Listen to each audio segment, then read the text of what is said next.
ordinance number 2012-10-L and R, ordinance adopting the International Property Maintenance Code.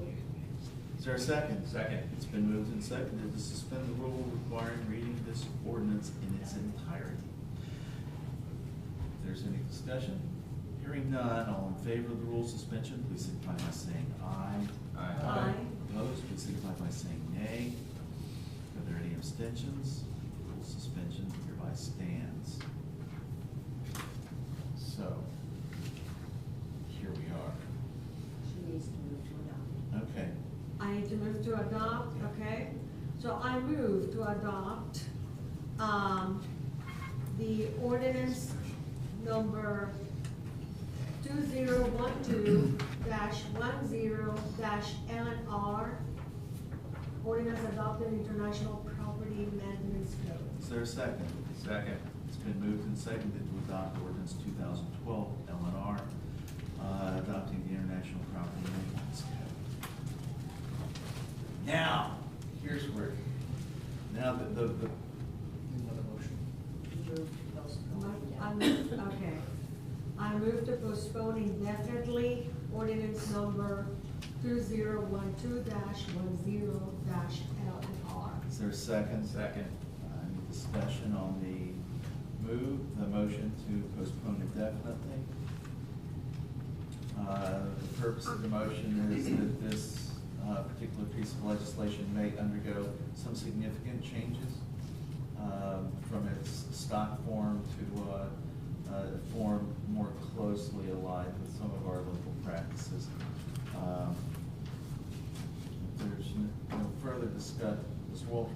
Well, I was wondering, is there any kind of a deadline we're working towards on the IPMC?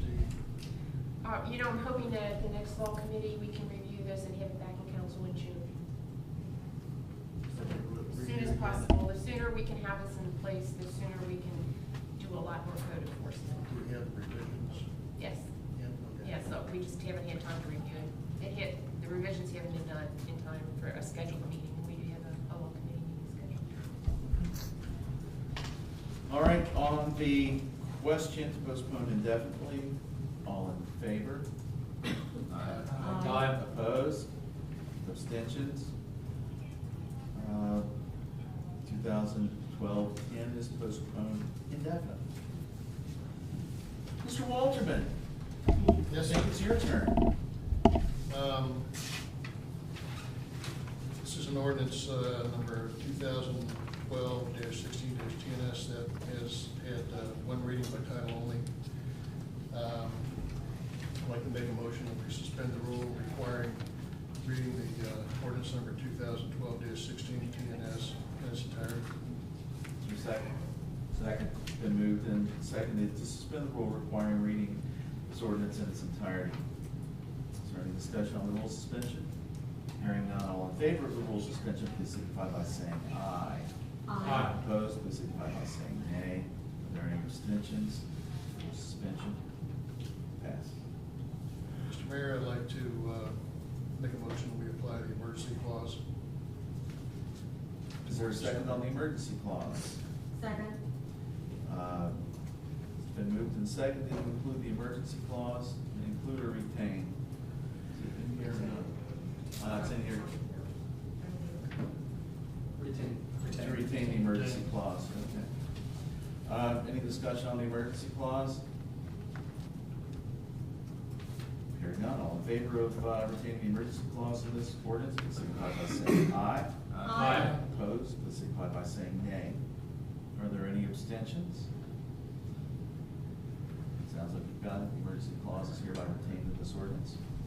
Mr. Mayor, I'd like to make a motion ordinance number 2012-16-TNS, an ordinance repealing section 505.021 of the codified ordinances relating to pit bull dogs and declaring an emergency. To be adopted. Is there a second? Second. It's been moved and seconded to adopt ordinance 2012-16 PNS, repealing section 505.021 of the codified ordinances relating to pit bull dogs and declaring an emergency. Mr. Walterman, any discussion? Yes, sir. We discussed this in traffic and safety, and I felt, considering that the Ohio Revised Code has been rewritten, and considering that we have, again, existing legislation regarding dangerous dogs and vicious dogs already in place under a separate section in our ordinances, we felt that we didn't need this ordinance any further, and it might represent some increase in exposure for the village. So the committee has recommended that we delete that ordinance. Is there any discussion? I have a couple concerns. One, maybe some clarification of the vicious dog ordinance that we do have. That's more of a reactive ordinance, isn't it? It's kind of, if there is an incident, that this is kind of how we handle it. Well, it's proactive to the extent that the first level is a dog that's kind of showing aggressive behavior and that kind of thing, and then that dog gets classified once it's reported, and then then the penalties escalate from there. But the second round with a given dog, I guess you would say it is somewhat reactive.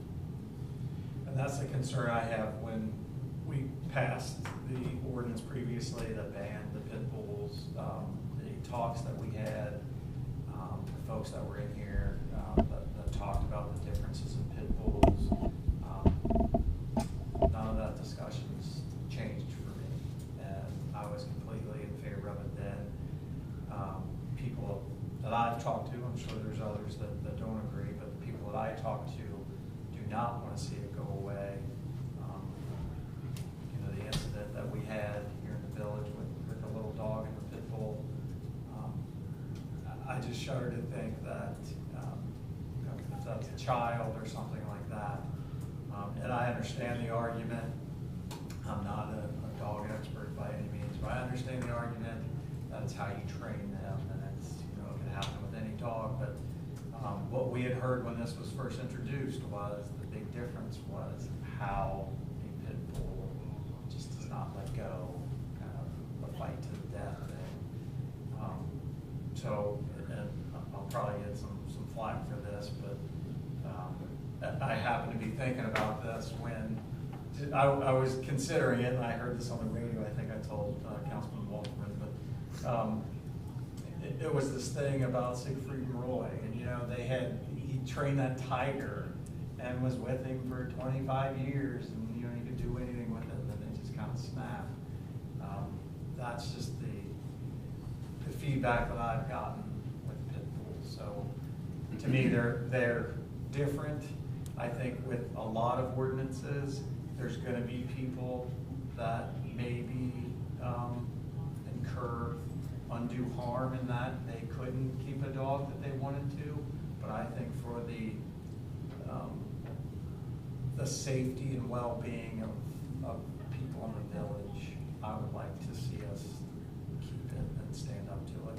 I do realize that the problem with the Ohio Revised Code, but I see it more as we need to start from the local level and push up to the state level rather than the other way. Jeff, I know that several communities have repealed theirs to be consistent. If we were to be different than the Ohio Revised Code, that doesn't create a legal issue for us in and of itself, does it? No. In fact, the Supreme Court has said regulating animals like this is within your home rule authority. And in fact, the ordinance you have that's before you to repeal right now actually is, just to remind you, it's not part of your vicious or dangerous dog ordinance. It's a whole separate ordinance that just says you can't have pit bulls in the village. That's different from the state law right now. So on this topic, within your home rule authority, you can be different from the state law. It's just coming before council under the theory, and as other communities have done, is that they just prefer to be consistent with the state law on this topic. Are you aware of any challenges that municipalities have had to their breed-specific legislation outlawing the ownership of them in their specific municipality?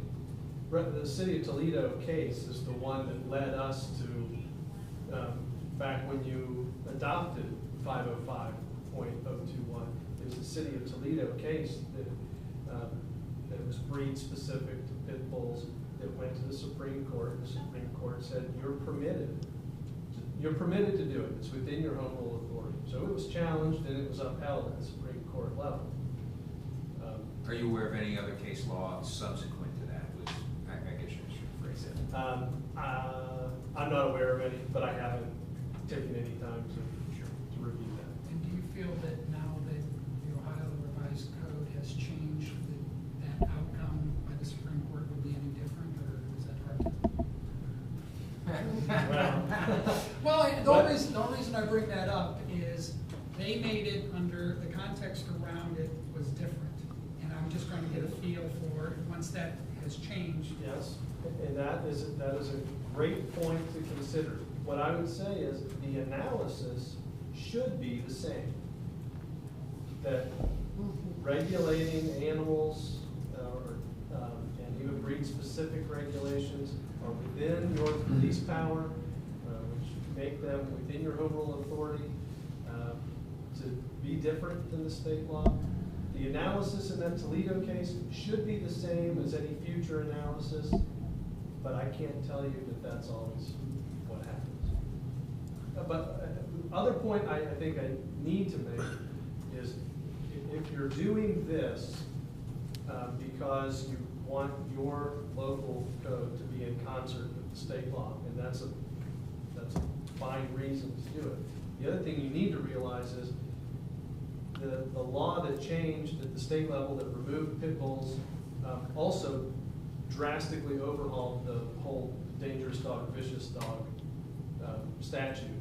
In fact, to create a whole third level of classification.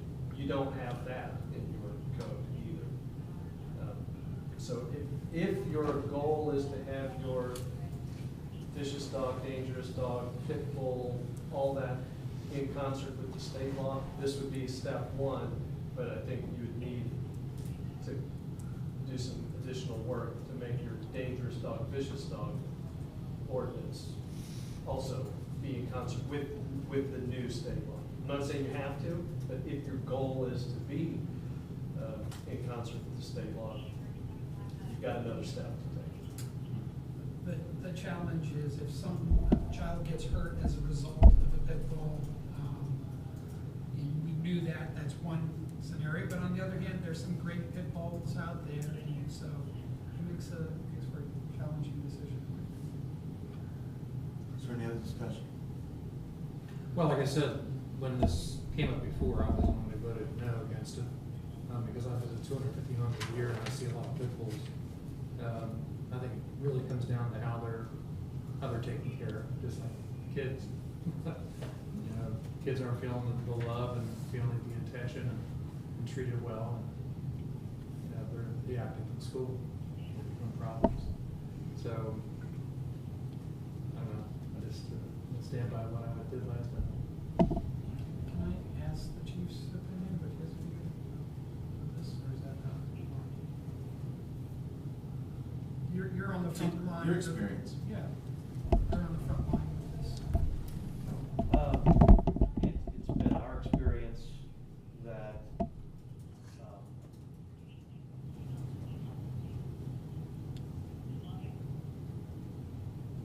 trying to think how to say this in a politically correct fashion.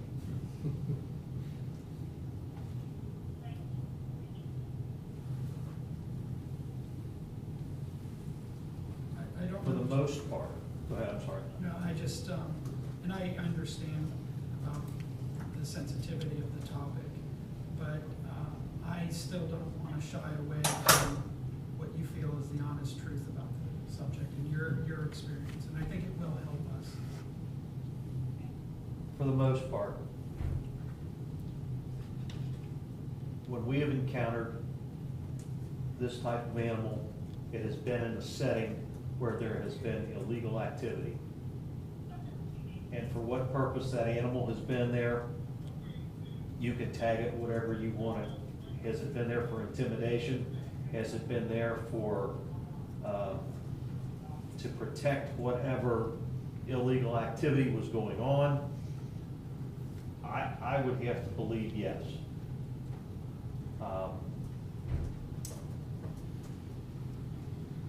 When we talked about this in the Traffic and Safety Committee meeting, I voiced my opinion and what I thought about pit bulls.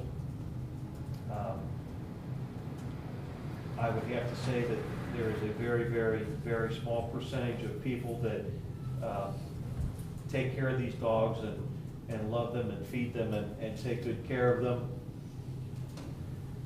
But I also believe that there is a greater percentage of people that keep them about for the intimidation factor. You know, when you see a guy walking his pit bull down the street with a long chain around the dog's neck to control the dog, this is not Lassie.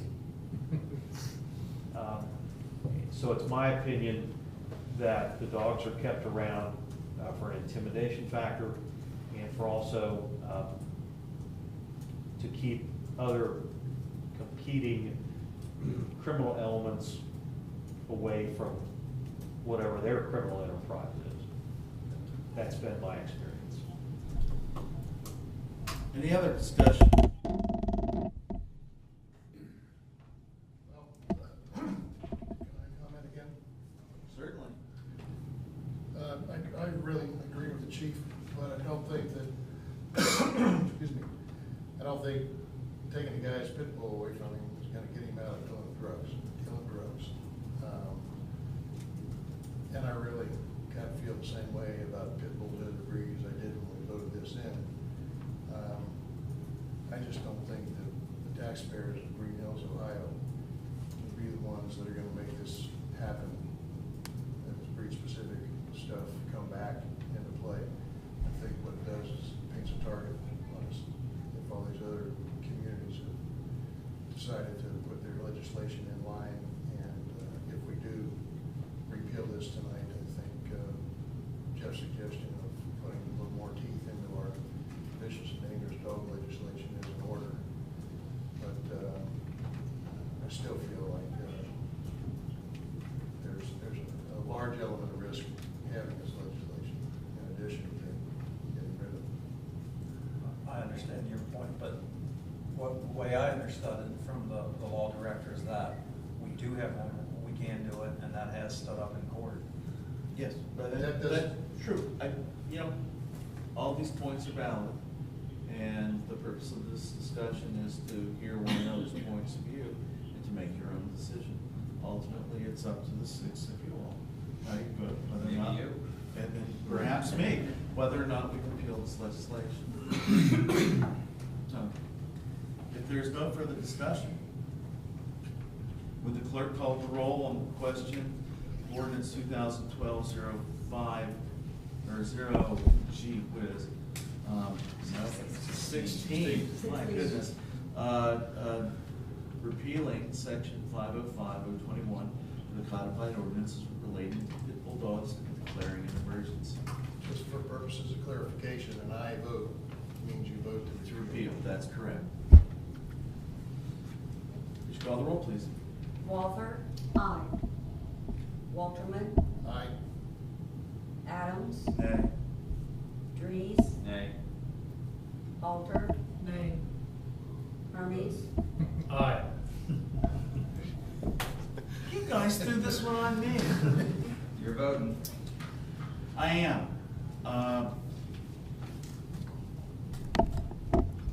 And this is a difficult decision. The original, you know, I introduced this ordinance, and my role as the Laws and Rules Chair when this originally came up years ago, and this thing's been bouncing around like a rubber ball ever since. Pit bulls, in my experience, have been, it's mixed. There are some, and you see the ones walking down the street, that are there for intimidation, as the chief points out. And there are some that are excellent pets. I think the problem with pit bulls is that they can be sometimes both in the same. They can be excellent pets that just turn and cause great grief and tragedy. It's boy, I wasn't expecting this, but that's all right. That's all right. Your final answer. Final answer.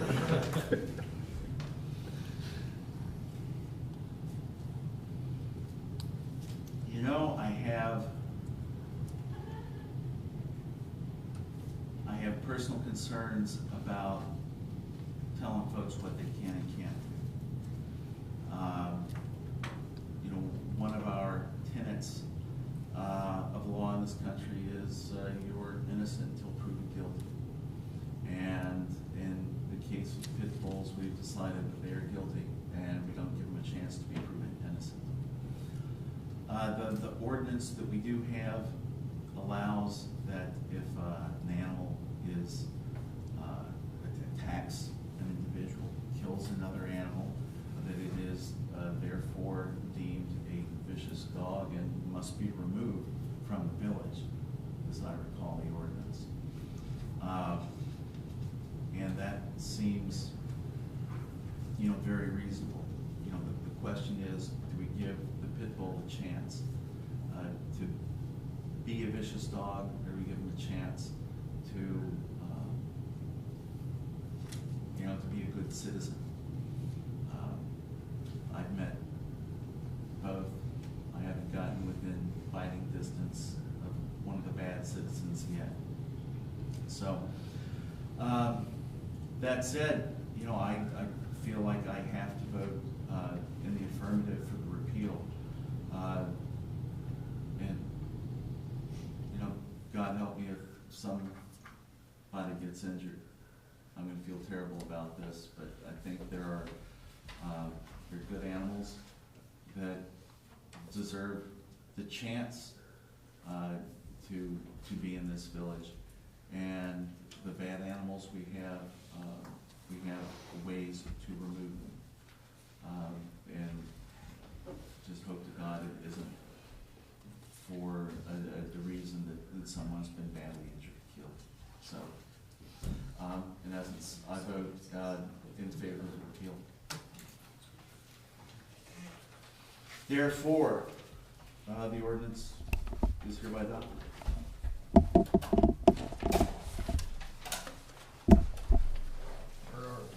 Mr. Halter? Yes. 17.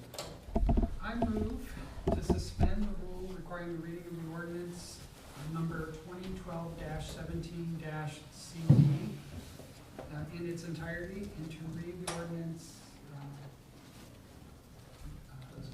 It was read in That's full. it. That's all you gotta do. That was it. It was, yeah, it's been read in its entirety. Can you reference the suspend title? rule? Does he need to suspend the rule? Yes. Oh, okay. Yeah, reference the title, please. Ordinance adopting an electric fee schedule and declaring an emergency. All right, is there any discussion regarding the rule suspension? Hearing none, all in favor of the rule, suspending the rule requiring reading this ordinance in its entirety, please signify by saying aye. Aye. Opposed, please signify by saying nay. Are there any abstentions? Hearing none, the rule suspensions hereby pass. I make a motion to adopt Yeah, ordinance. we've got to do the emergency clause if you want to do that. That's your intention. I move to retain the emergency clause in this ordinance number 2012-17. No, you don't have to repeat it. We know what we're talking about, at least. I'll second that motion to retain the emergency clause. Thank you, Mr. Dries. It's been moved and seconded to retain the emergency clause in this ordinance. Is there any discussion regarding the emergency clause? Hearing none, all in favor of the retention of the emergency clause, please signify by saying aye. Aye. Opposed, please signify by saying nay. Are there any abstentions? The emergency clause is hereby retained in this ordinance. Yes, now is the adoption. I move to adopt the ordinance. Is there a second? Second. It's been moved and seconded to adopt ordinance 2012-17 CD, adopting an electric fee schedule and declaring an emergency. Mr. Halter. I'm trying to track here. No, that's all right. You know, it's, We're open for discussion. as the mover of the question, Gets a you first get shot. first shot. I would defer to your summary. Okay, yes, and just, once again, this is necessary because we will, for the first time, need to have an electric fee schedule with NIC taking over the, that portion of the building, function. So, and that occurs during the month of May. Okay. All right, is there any other discussion, Mr. Walter? Well, just a comment, I know I had forgotten when I recently saw a bill, Linda pays the bills, so I don't see them, but there is still a charge from Duke for, you know, the lines and the distribution equipment and all that, so your bills for gas and electric do include charges from Duke for both the. Well, this has anything to do with Duke. or- No, I'm saying it because we're in a televised meeting a lot, and other people may be confused about that, that's all. Okay, Yes. well, this electric fee schedule is for inspection. This is a fee inspection schedule. This doesn't have anything to do with utility prices. Oh, I'm sorry. Okay. All right, is there any other discussion? Hearing none, would the clerk call the roll on the question, please? Walterman, Aye. Adams, Aye. Dries, Aye. Halter, Aye. Hermes, Aye. Walter, Aye. The ordinance is passed 6-0. Mr. Dries? Mr. Mayor, I have an ordinance number 2012-18F, an ordinance approving the appointment of Kim Cox to the position of Finance Director and establishing compensation and declaring an emergency. I move to suspend the rule requiring the ordinance in its entirety and reading the ordinance 2 times on 2 separate occasions. Those are read one time. Once, no? Okay. This is just an entirety. Okay, is there a second? Second. It's been moved and seconded to suspend the rule requiring reading this ordinance in its entirety. Any discussion regarding rule suspension? Hearing none, all in favor of the rule suspension, please signify by saying aye. Aye. Opposed, please signify by saying nay. Are there any abstentions? None. The rule suspension stands. I move to retain the emergency clause in this ordinance. Is there a second? Second. It's been moved and seconded to retain the emergency clause in the ordinance. Is there any discussion regarding the emergency clause? Just the reason for the emergency clause is to get this work done and get the position filled. If there's no further discussion, all in favor of the retention of the emergency clause, please signify by saying aye. Aye. Opposed? Any abstentions? Hearing none, the emergency clause is hereby retained in the ordinance. I move to adopt the ordinance. Is there a second? Second. It's been moved and seconded to adopt ordinance 2012-18F, an ordinance approving the appointment of Kim Cox to the position of Finance Director and establishing compensation and declaring an emergency. Mr. Dries. At the request of the municipal manager, we have put this piece of legislation on. Ms. Cox has been filling the position of a fiscal officer for a period of 1 year. It's very apparent that a full-time finance director is the most appropriate for our village. There's a high volume of finance-related work that is done, and she's made significant contributions to the village, both in quantity and quality of work since she has been here, and it's produced some very tangible results to us. And I got to tell you, as the chair of the Finance and Audit Committee, it's a pleasure to work with her. We've always had a reputation in this village of having a very professional finance director, and when Ms. Brokaw left, there was always a concern, like, could we find another person to do an excellent job, and we in fact have. Is there any other discussion? Mr. Walter? You know, when we took on Rita, one of the things that one of the justifications for taking on Rita was to have a part-time finance director, and I don't think we really answered the question of why all of a sudden do we need a full-time finance director again. I like Kim, I think she's done a great job, she's contributed a lot. I know that there's an awful lot of work to do, and everybody is slammed, but, you know, if I were sitting out there behind my TV watching this, I would wonder, we haven't given them any reason what's changed or why. Yeah, let me make a comment, and then I'll ask the manager to comment. And that was my first question when this came up is, hey, we thought we were gonna have some savings from moving to a part-time position. If you look at the full-time equivalents on the staff, if you take away the police and the service department, we are actually down in the last year. That's correct. And so, people that were filling in, doing some finance things, we don't have that capability anymore. That's one item. We've shifted some of the revenue collection things associated with the apartments that Kim has taken on, so that's another item. And she's also found some revenue sources for us and continues to work on some of those, and it just takes some time to work on those. So that's a third thing, and I know that she's been helpful with some of the grant work as far as the financial supplying information, et cetera. So I think she's taken on some more things that maybe weren't contemplated when we made that move. And I was very supportive of going to a part-time position at that time, but if it's proving that there's more work than can be done in a part-time position, I don't want to just stay locked onto that. And I have to agree, and I think the main reason is there is simply a lot of work.